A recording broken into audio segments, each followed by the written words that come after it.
Dear colleagues, honorable guests, it's my pleasure to start the session on determinants of health inequalities. May I have the screen on, please? And we will be talking on determinants on health inequalities, and you can see that we have two participants in this session.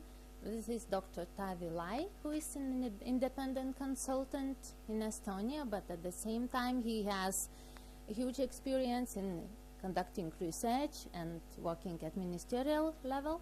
And we have Monika Kosinska, who is Secretary General of the European Public Health Alliance, very much action-oriented person and very active really on European level.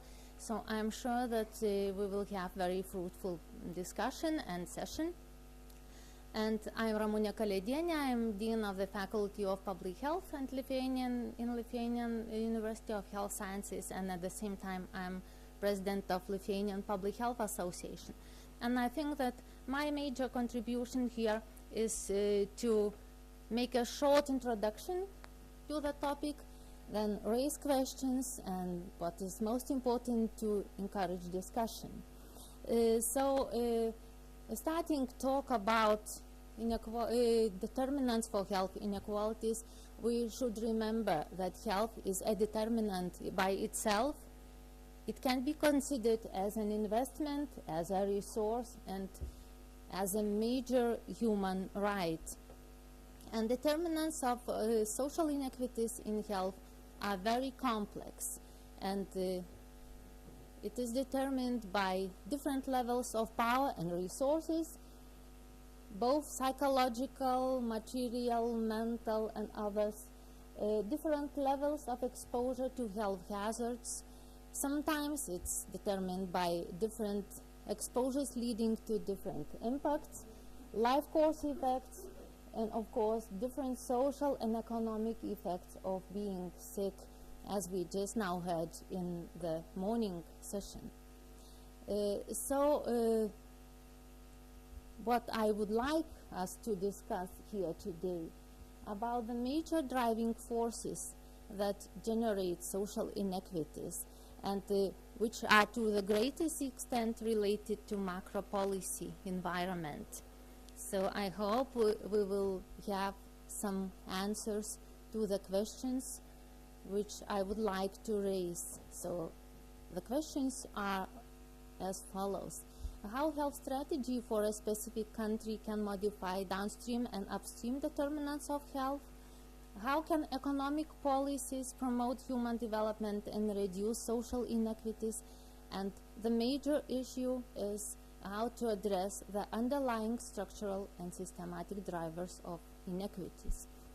So just before the conference, before the session, we discussed about the sequence of our presentations, and we thought that maybe it's reasonable to ask Mr. Taavi to present first Estonian case, and then we will ask Monika to contribute more from European perspective. So, Taavi, the floor is yours.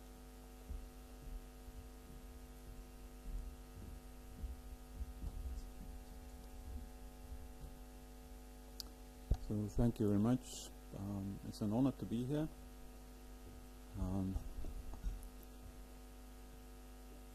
The organizers asked me to specifically focus on Estonian national health policy and how social determinants and health inequalities are addressed there, exactly the implementation and action part of addressing social determinants. And the reason I'm probably a good person to introduce Estonian National Health Plan 2009-2020 is that when I joined Ministry of Social Affairs years ago, one of my first tasks was to finalize the national health policy. So I'm one of the lead authors of the National Health Plan, even though I joined the process in the latest stages. I still had the supervisory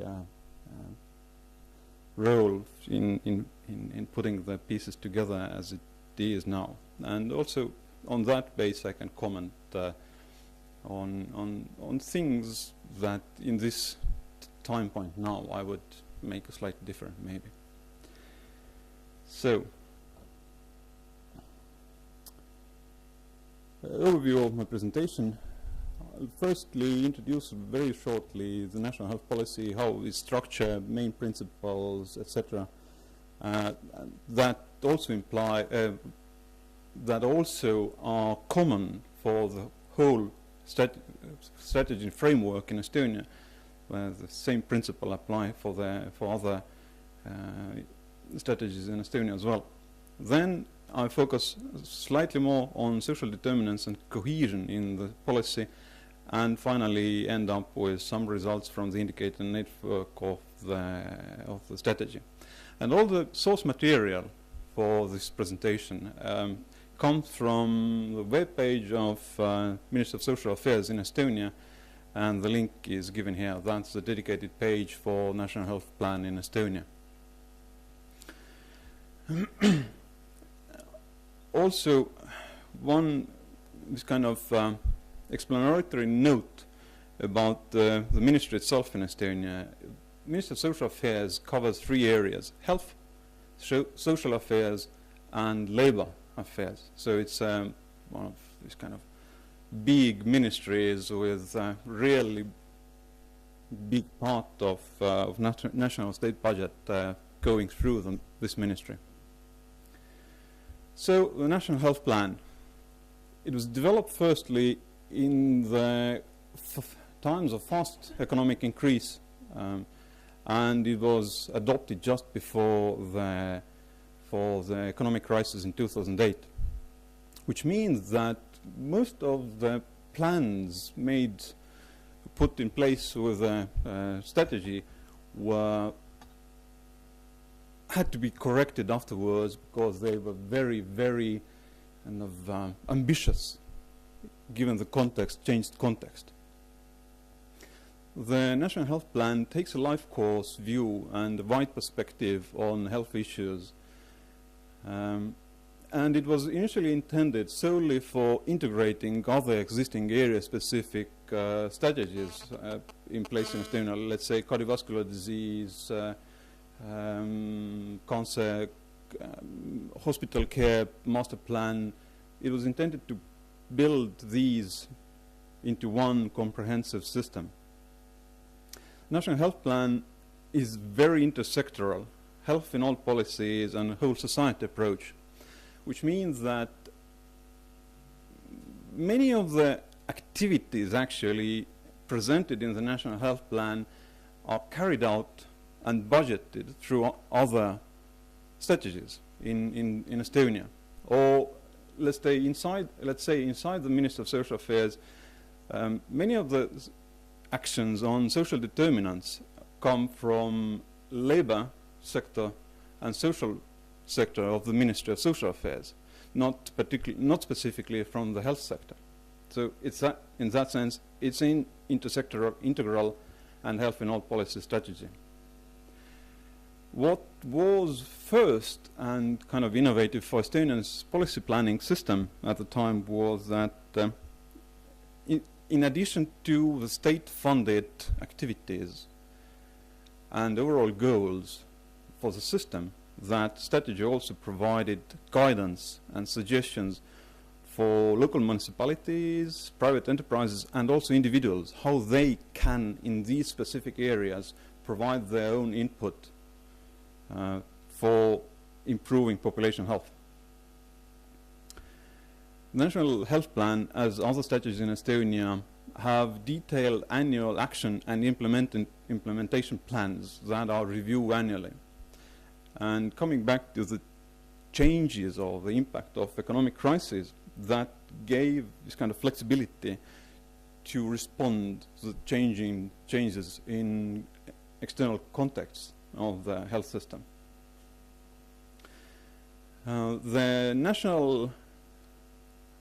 The activities done on national level from state budget are directly, so the national level activities are directly linked to state budget. So it's always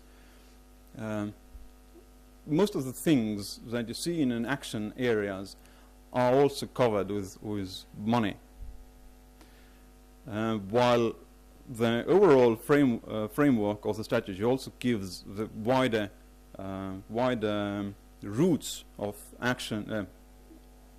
So you can also see what area is specific or important, and in that particular area, what is actually covered by funds at the moment. All national strategies have indicator frameworks that are monitored either annually or biannually, and there's 4-year cycle for assessment, strategy assessments. And so there's continuous update and modification of the strategy. So this is the nice picture of the 5 main areas or key areas of the national health policy. In the center, that's the overall goal of the national health policy, national health plan is in Estonia, better life for longer. And that is measured by 2 indicators stratified by gender: life expectancy and disability-free life expectancy. And all the other areas are there to provide the context and tools and support for improving the population health increase. And these 5 areas are supportive society, which is our focus today, safe and healthy childhood, healthy environment, stronger healthcare, and healthy lifestyle. So, strictly speaking, the corresponding departments in the ministry, health sector, are for health, public health, environmental health, and healthcare. And these 2 supportive society, safe and healthy childhood, are more or less this kind of integral, horizontal sections of the strategy, which give additional focus and priority to this kind of horizontal issues that go through all the actions of the strategy. And the same view in a more detailed view as it is presented in the strategy document itself, as the same areas, 5 areas, with objectives, stated objectives, what should be achieved by 2020 when the strategy ends. So for social cohesion and equal opportunities, the objective is social cohesion has improved and health inequalities have decreased. And for that, there's many actions detailed. To go into more detail with the social cohesion part of the strategy, there's defined 2 priority course of actions, which first is reduction of social disparities in health matters, and the other is empowerment of groups and communities. So that's the social cohesion part especially, and the first then the health inequality part. And there's, on the strategy level, there's 5 indicators specific to this specific social determinants part of the strategy. And these are, as you can read, health insurance coverage, relative poverty, poverty of risk of children, unemployment, and suicide. One of the key indicators that I recalled during the previous session is also out-of-pocket payment levels, proportion out-of-pocket payments from total healthcare expenditure, which is part of the healthcare section of the national health strategy. So, and there's other indicators in the strategy that also, at least obliquely or tangentially, address health inequalities and social cohesion as well. So, to give you kind of feeling what kind of actions put into the action plan, annual action plan of the national health strategy. There's a couple of examples from 2012 and 2013 13 action plans. So unemployment, alleviation of unemployment, reduction of unemployment is a key. And that was one of the major changes in 2009 when we felt the brunt of economic crisis mostly. So instead of progression and reduction of health inequalities, we refocused the strategy on trying to minimize the impact of the economic crisis. And for example, unemployment insurance coverage was extended largely to large extent. There's also changes in health insurance coverage, etc., were introduced during these years. But unemployment reduction is still key in these last 2 years, this and previous year. And that activity actually comes from Ministry of Economics and also the labor part of Social Affairs, Ministry of Social Affairs. There's also planned and development of increased social security budget. So all the social benefits packages are revised and extended, or planned at least to extend. There's also reorganization of special social welfare institutions to provide more need-based services. There's also a new plan to establish a scheme for insurance against inability to work, and also review of social services and quality standards to improve the quality of services people in the most need get. And I've also put down here a note that in many cases these actions also feature in other more dedicated strategies or work plans of social labor sectors of the ministry or plans of other ministries. For example, from Ministry of Economics, one of the activities is providing support to young families with children to renovate and buy their own living accommodations. That's kind of financial support and others like this. So going to the results, as I mentioned, the activities were needed, were largely kind of updated with the economic crisis. But on the overall outcome indicators of the strategy, which are life expectancy and disability-free life expectancy, what happened in 2008 in Estonia might be counterintuitive, but since 2008, 2009, 2010, the increase of life expectancy and also disability-free life expectancy increased. The increase of life expectancy was faster than since regaining independence in 1991. And that came down to reduction in alcohol and traffic injury mortality. So unexpected outcomes, whether and how much the impact the activities have had on that sudden increase of life expectancy, we don't know exactly. But at this moment, in 2012 life expectancy figures, we are reaching this kind of slight stagnation point in Estonian case with overall life expectancy, which been there about in every 5 years. So this is now the point for Estonia to reconsider the activities we do, assess them, and find a new drive to push the life expectancy and population health to new increase again.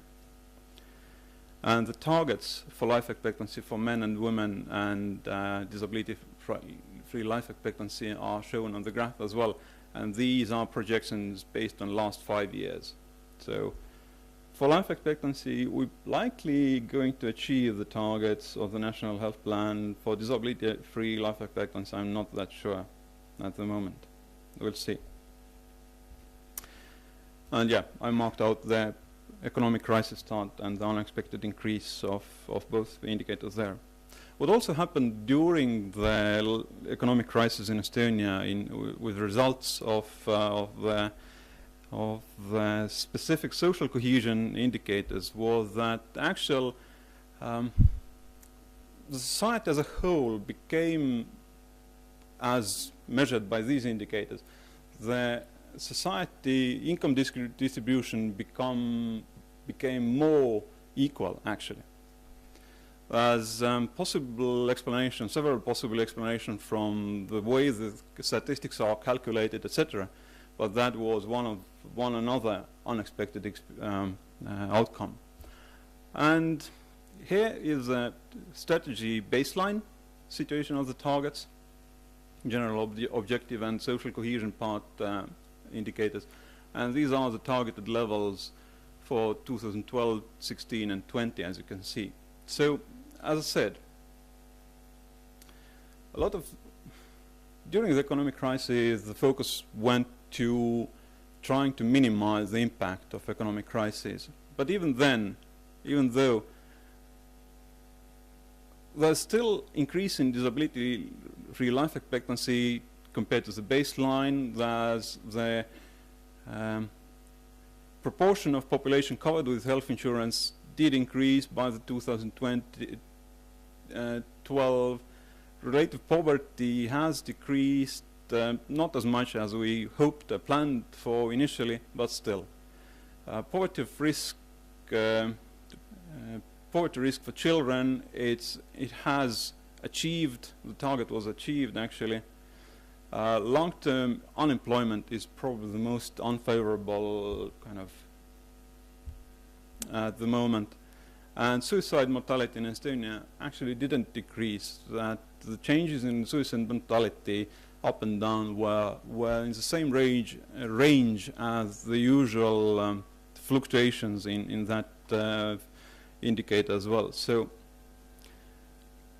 these here, the results for 2012, are marked in red because the targets planned in 2008 were not achieved. But if you look at the big picture, it looks that we've managed to actually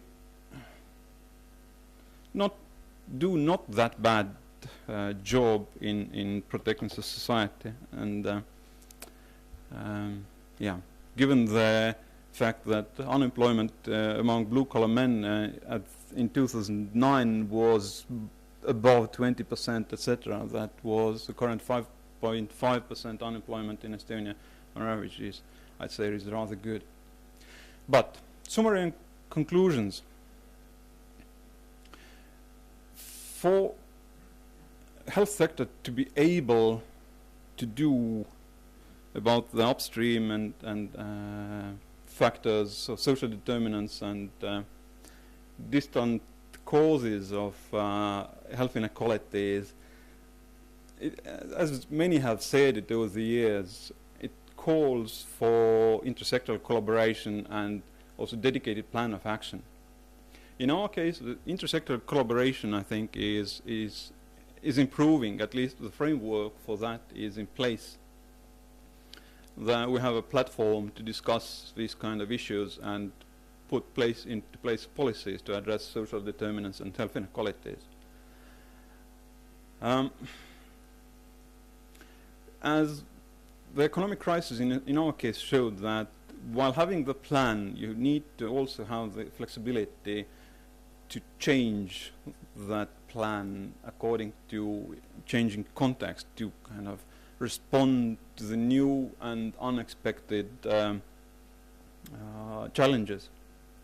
But there's always room for further action, more social determinants and health inequality focused monitoring actions and proved assessment of impact of the actions. So in that last point, as I said, that the life expectancy in Estonia has kind of stalled a little bit.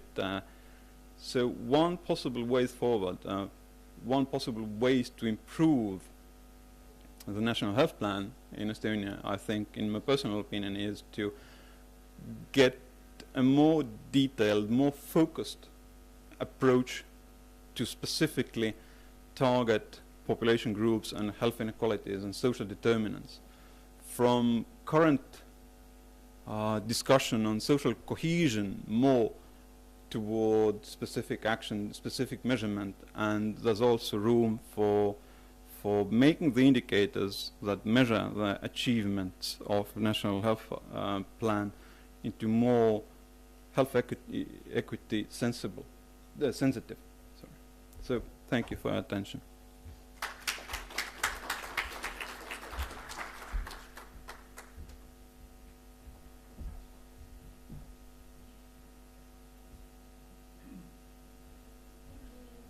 Indeed, maybe we could have some time for few questions from the audience. Yes. Just one question, and I think I can say it without the microphone. Have you seen any effect on the social inequity when it comes to life expectancy?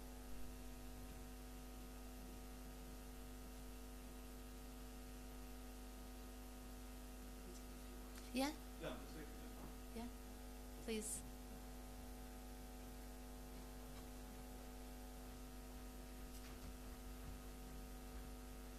Thanks very much. I'd just like to ask a question about the indicators on poverty, because the use of that risk of poverty indicator is being seen in terms of poverty level as being problematic in countries where the median disposable income has dropped as a result of the crisis.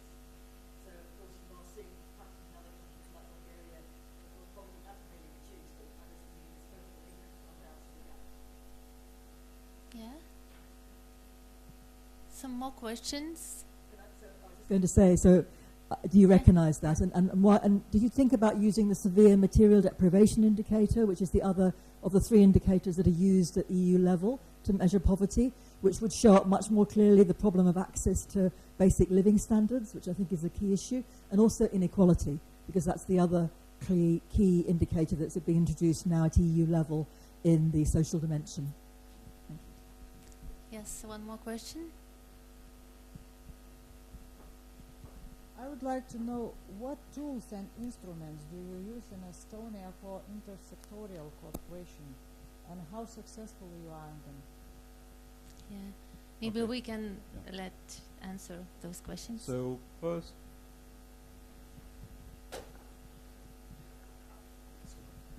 first of all, life expectancy. We did population census in 2011, I think. So starting this year, we are going to link socioeconomic status with mortality data. So that is kind of look will become possible next year. So at the moment, no. Then about the poverty indicators, yes, I do personally, at least, I do recognize, and my guess actually is that in Estonian case, the reason why the indicator showed the reduction of inequalities in income, etc., was that the higher income groups got closer or lower closer to the level of the more poor ones. And the third question was about the platform of intersectoral collaboration. It's actually built into the management and steering system of the National Health Plan. So basically, the National Health Plan has a steering group which is comprised of representatives of different ministries and also wider public, NGOs, universities, etc. So local municipalities. So when a direction is set for the whole strategy, then, and the steering group or managing body kind of agrees on the direction, then representatives of the steering group from different ministries go to their ministry and have to kind of make sure that their activities in their ministry that touch with health or have impact on health take this kind of new course of action of the National Health Plan on health into consideration. So if you ask me, can we improve it, the system? Yes, of course. More, so the discussions could become more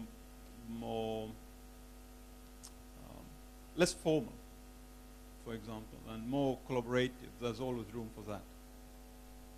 Thank you. Yeah, I see one more question. It was very interesting to notice that you have put suicide rate as a part of, or as an indicator for the social cohesion, but the other indicators kind of do not really reflect the same picture, because both long-term unemployment increased, it doubled, and also other indicators that got worse, whereas suicide rate did not increase. So, how would you explain that? Why suicide rate didn't increase while the... Well, the unemployment has jumped, doubled in the same period at the crisis. Also, disposable income probably went down, and general inequalities have increased in general. One of the possible explanations is that one of the first things that was done in Estonia when the economic crisis began was implementation or kind of extension of the unemployment insurance package, and quite a lot of effort went to this kind of remedying the impact, the effect of unemployment. There's also other similar activities, but I don't have you a kind of specific or kind of final solutions or reasoning why it didn't increase. And actually, I forgot one part of the previous question: deprivation indexes in the context of National Health Plan. I don't remember whether these were initially discussed. I was looking around in the room to find the person who actually put together the indicator framework to pass the question on to her, but didn't see her at the moment, so I don't have answer to that part of the question.